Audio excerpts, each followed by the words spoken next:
our next session slide, because we're going to actually welcome our very good friend Simo Ahava for the very first time on the DHL Summit stage. We're going to give you the proper welcome. Hello, Simo. How are you doing? Hello, hello. How are you?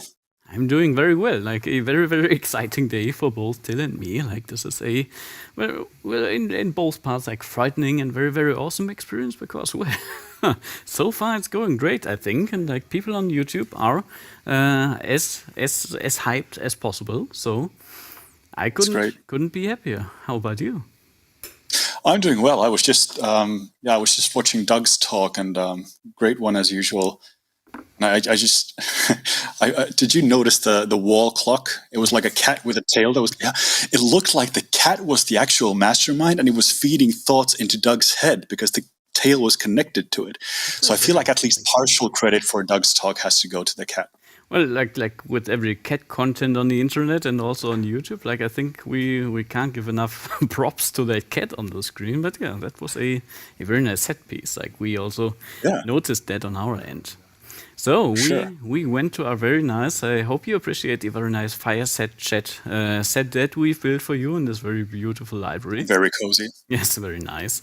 Because yeah, what we wanted to do is we wanted to have a discussion around building a community. Because like I've noticed also in preparation for this session that a lot of people will know either you or either me, like either the Google world and all the tools and all the awesome thought leadership you put into that community, or the Adobe world, but like there's very little overlap. And so I'm super excited to finally make this happen, because actually we didn't meet at a conference before, which I would like to like do in the future at some point. But yeah, this is actually the first time us like talking about our analytics stuff, right?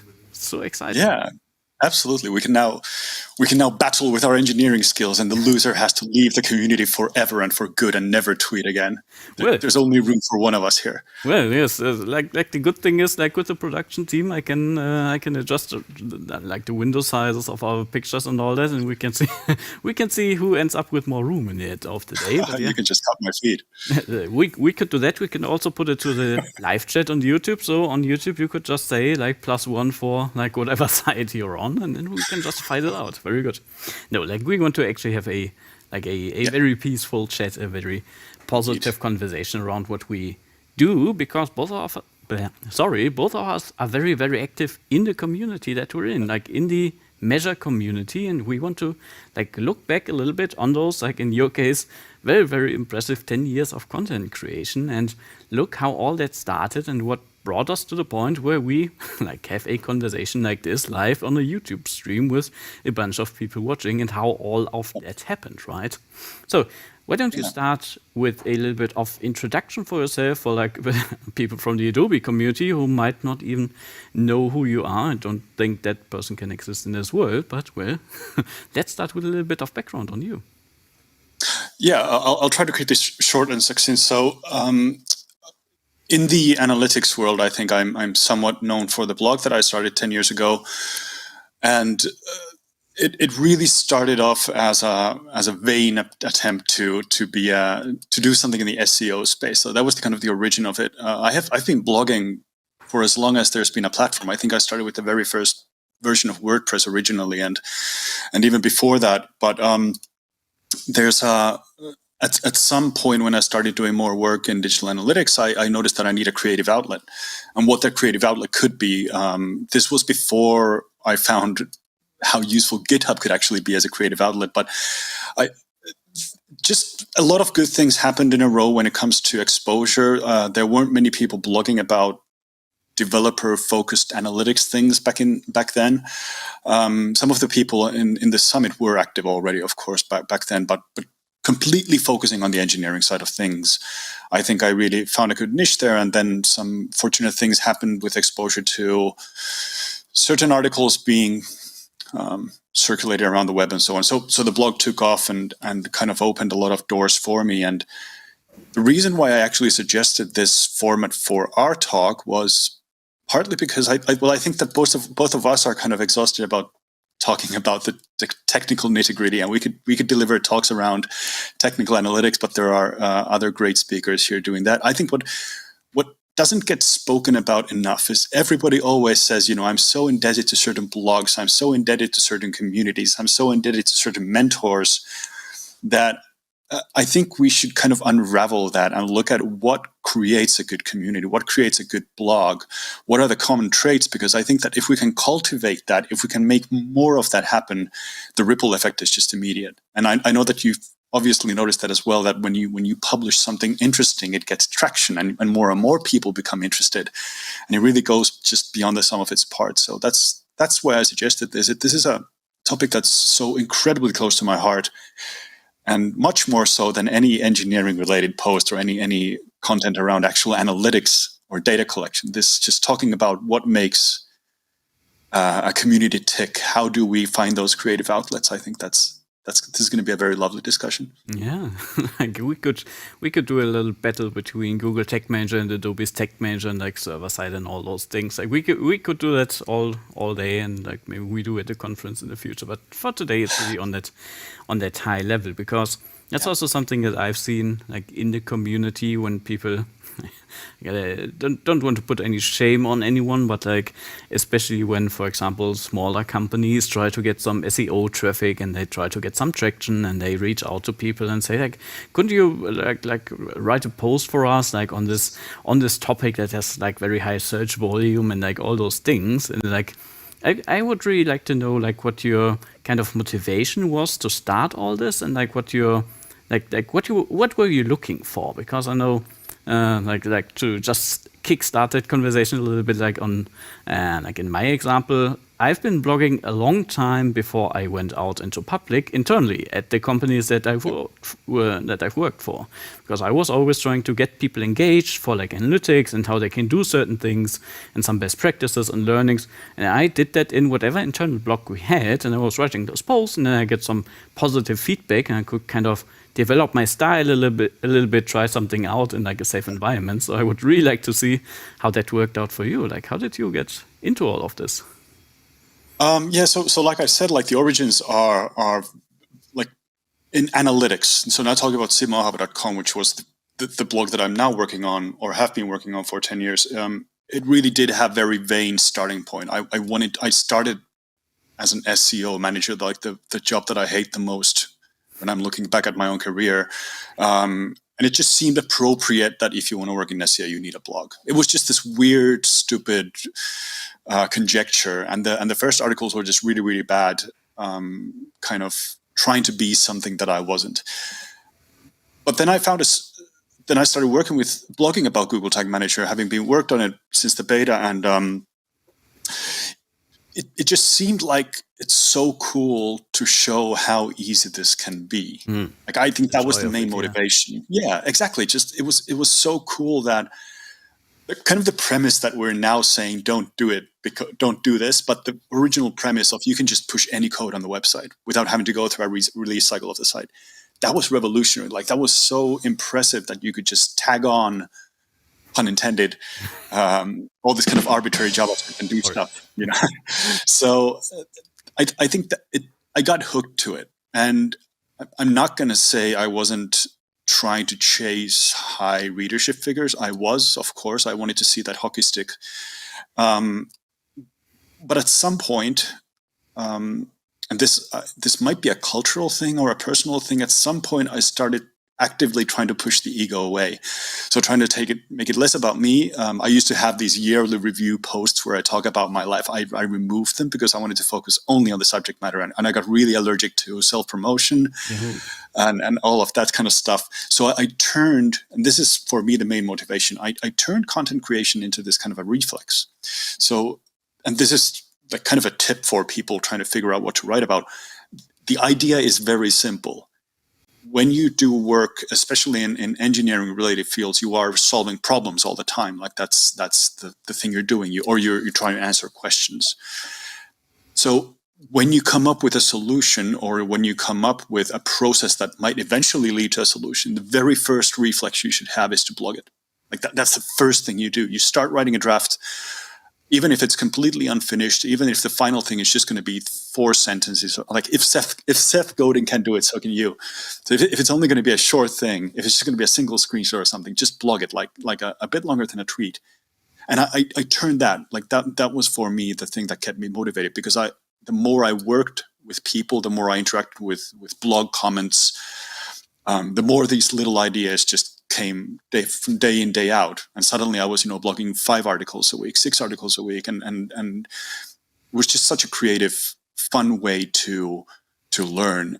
And then this kind of turned into a fitness regime. To keep fit, you have to focus on the base level production as well. It's not enough to go to the gym and just throw up some weights once a month, even if you can hit your maximums. You have to do something every single day, almost, something like if it's just walking around or something. Yeah. So at some point, writing those blogs became a way for me to kind of develop my own process and develop my own technical approach to architecture, and just to figure out what is the best way to write code. What is my own personal style guide?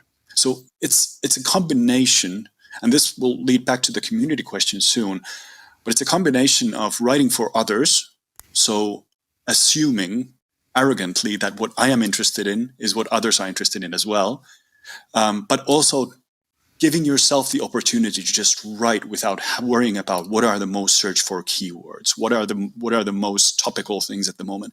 Just write about your everyday problem solving. Because you might think that that's super mundane. Like, of course, everybody knows what a variable is in JavaScript. But chances are your audience doesn't know it. And it might seem like a super mundane thing, but just writing it out and publishing it, and there might be a single person who'll find it and be inspired, and you spend maybe 15 minutes on it, so you can be grateful for that. I think that's been my flame for this thus far. I don't know if you have the similar experience with your full stack analyst. Like that's a very, very like good idea to adapt that mindset of if only one person will find this useful, only one person stumbles upon this, and what I'm always going for also with my post is to kind of take what both myself and many people in the industry would take for granted, and then build around that and try to get one step further, in terms of you might know what technically a variable is, but do you know the implications on what that has on what happens downwards, down the stream, and how can you make that more relevant and somewhat more tangible to someone, because there's so many things that connect to that people might not be aware of, and just by doing something you're all right, type conversion in JavaScript is really weird sometimes. You can try to add numbers, but if one of them is a string, the surprise might might surprise you. And going through those kind of iterations and seeing from what I've done, there's so much context around that, and if I find a way to communicate that properly and try to illustrate a little bit what I've gone through, and also make it entertaining, because there's a big difference between a blog post that is engaging for people and technical documentation, right? You're not just copying what the Google Docs say, but you're actually trying to make that topic fun because you're passionate about that, and I think that's very, very important to keep in mind. Unless you're passionate about something, there's no point writing about that, because if you're just writing it for the sake of writing it, and because you think you should write about a certain topic, nobody wants to read that. And even if you get some traffic to your page, what is it for? Traffic on your page is just going to increase cost at the end of the day. So that's that's really important to me, to keep that passion in there. Yeah, and the passion is good, but also I'm focused on one thing you said, that you have to kind of focus on more than just the technical nitty-gritty. I mean, there is a calling for technical writing as well in blogs. If you've ever looked at Google's documentation in the past, you'll know that they need all the help they can get. So sometimes it's valuable to actually just write an end-to-end guide, and then you can add some of your thoughts to the summary. And I just want to give a shout out that these days the documentation is miles better than what it used to be. But I've learned. Yeah, exactly. Even Google can learn, apparently. But I think the coolest thing that can happen is that you write something that you're crazy about, and it can be something super mundane again. but then it starts living a life of its own in the blog comments, in Measure Slack discussions, in conferences when you talk about it. And I can name maybe 4 or 5 articles over my career as a blogger, which is hundreds of articles, that have created that for me. So things that I still get to talk about people with, and they still come to me and say, "Hey, I read your essay and I really liked it." And that's the high you want to chase, I think. Not the high page view numbers and things that can be kind of spoofed by just getting a small bit of virality, but having that evergreen stuff that doesn't just pop up in people's feeds, but actually still inspires discussion. And if there's something like Goodhart's law, I think is a great thing you can kind of mangle into this as well. So the idea that if you start chasing something, it ceases to be a good thing in itself. So in the same way, if you're just creating content for the sake of content, you're kind of messing things up. There has to be another purpose for it, and the content is just a side effect or a byproduct of it. Yeah. Trying to figure out what that could be. I think we're in a fortunate genre in a way, like technical analysts, that we can write about. It's kind of easy to find things to write about because we are surrounded by a world that needs explanation. And it's a very technical world. And we are in an interface between people who might consider themselves to be non-technical, but they are working with tools that expect them to be slightly more technical. Yeah. So it's the bloggers and the content creators and the community people who are the interface between these worlds. And I think there's a lot of room there for others as well. Like we're still a niche. We're still a very, very small niche, and there's so much to write about. So many articles waiting to be written. So I really hope that what people could do, if anything, from after listening to this talk or this discussion, what they could do is just figure out like what is a problem you solved in the last week, in the last month, write it up, publish it as an internal blog if you want. Send it as an email to your friends, or just tweet it out, write it on Medium, whatever forum you find useful, and just give it a try. And if you don't get any readers, don't worry. I just started a blog on the Simmer site. We have barely any readers, but I'm loving every moment of it because I get to write about, again, new technical things that I've never written about before. Amazing. And we got one very cool comment also in the chat from Adam Greco, who we both know, saying that like sharing content and knowledge is a win-win because like on one hand people benefit from the content you put out there, and also you benefit from the feedback, and like you get to learn what people like and what they like about your post. So it's really a win-win situation. So it's really, really cool. Like one thing that also like my mind just latched onto from what you said is like that evergreen content. And like for me it was like right now the top post on my blog is still a comparison between Adobe Analytics and Google Analytics. And I never wanted that damn post to be the most read thing on my blog, because even for Google, like for a year or so, that was like the first search result you get. And I was ranting. I was very passionate, and I tried to make my point clear, and I think I like succeeded in some form, but I was like, I don't want to explain this times and times again. I'm going to write it down. I'm going to write it down succinctly, and so people can read it again. And that has become then the like top post on my blog. And I was like, why that? Like, I have so much content on Adobe Analytics that you never expect it. Like it's always something where you're like, why that?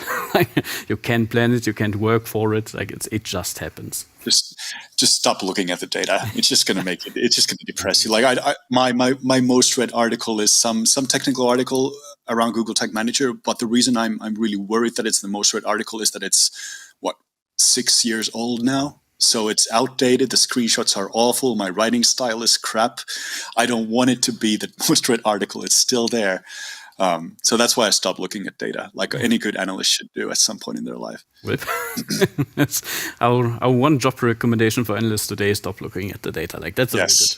Yes. So one thing that I think should go into is like we talk about communities a lot, but like especially when you start up and when you don't have any audience yet, like people don't know your name yet, like it's very hard, and it was very hard for me to find a community. And I'm like in my mind debating this kind of philosophical question, like, do you find a community or does the community find you? Like how do people who want to start in this space actually find a place to speak about that topic? And how did you find the communities that you're now very active in? Yeah. Well, before I go to the kind of personal journey, because I'm not sure that's so I don't think that's such a good example because, like I said, it was really a fortunate set of incidents that gave me the things that I now have. But one thing that I think people tend to ignore is that a community doesn't mean just measure Slacks and Twitters and everything. This might sound kind of wishy-washy, but you are a community in yourself. You have accumulated years and years of personal growth, and you have a certain style of communicating with other people. So the way to build a community is to start with the people around you. Start with your team, start with your coworkers, start even with your family if that's what ticks you, start with your friends. Build a community and come up with a joint shared set of guidelines for how that community operates. I think you mentioned in passing internal blogging, like that was just a stepping stone. I think for many, internal blogging is a great thing to focus on, like just publishing stuff internally. And in a similar way, building a community within your company could be extremely valuable. Like something that works on its own becomes something more than the sum of its parts. Because when you have that, like when you've built something like that, when you've built a team, when you've built a group of friends, when you've spoken at a conference, when you've listened to a podcast, when you've, like, even people who write comments in a blog form a community of themselves. They are now a community of blog commenters. You take what you learn from that, and then when you enter a larger community like Measure Slack or Twitter Measure or Super Week or the Adobe Summit or whatever, you're not just joining a community and abiding by their rules. You're bringing something in with yourself, and you have to believe that it's valuable in itself, as long as you obey the golden rule of communities, which is not to be a dick. Like, that's the number one thing that many people tend to forget these days. But so when we're talking about building and participating and maintaining communities, you can start that today, like right now. Go in front of a mirror and start building a community. That's how you do it. That's how you establish the norms, and that's how you integrate them into Measure Slack.